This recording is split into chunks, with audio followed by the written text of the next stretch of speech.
coin chỉ sẵn sẵn पैसा thir chỉ sẵn sẵn anh ấy ấy sang cái giặc qua lại xong được qua này xong India पैसा này ta hay dar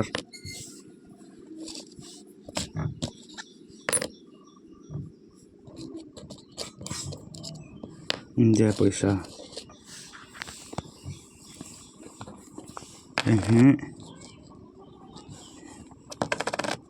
hay cho Macau पैसा semua kuasa rekomendasi yang पैसा ini Hong Kong पैसा thir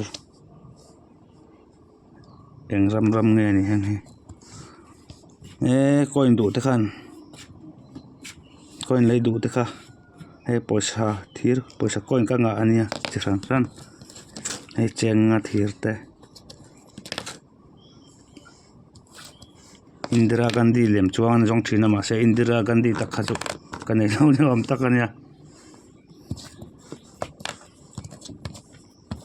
India पैसा ante eng पैसा nge ni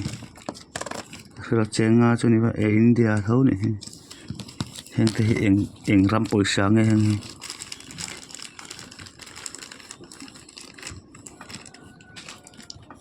China nge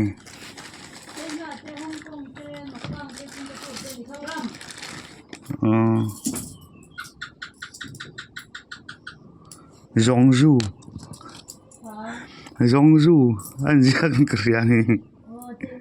China nè những người bằng á chúng giác về xí ấy té thấy không sẽ hình mà này mi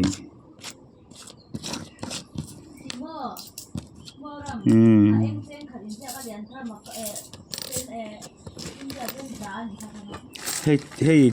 chén khát anh giác cả chén पैसा nghe ô India za dollar khat ani hi Singapore dollar ni hi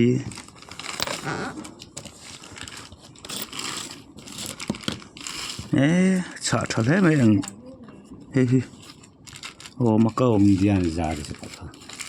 ing zo nge ing khonge a position number po cheng khat nge ni ka humi alawa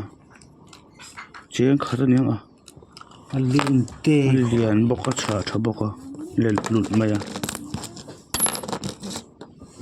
so wa hing te hi dan te po hi amoi re mangai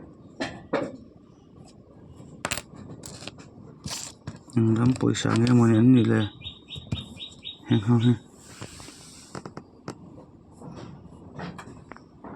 kenal ka ta ting pa moi som le mai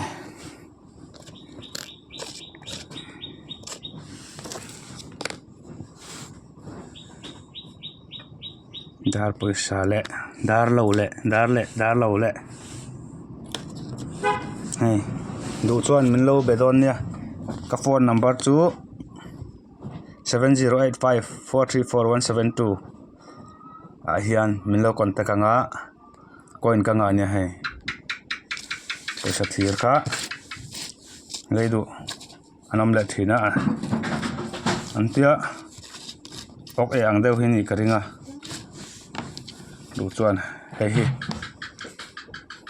tlom ten kalau pe don cheu ne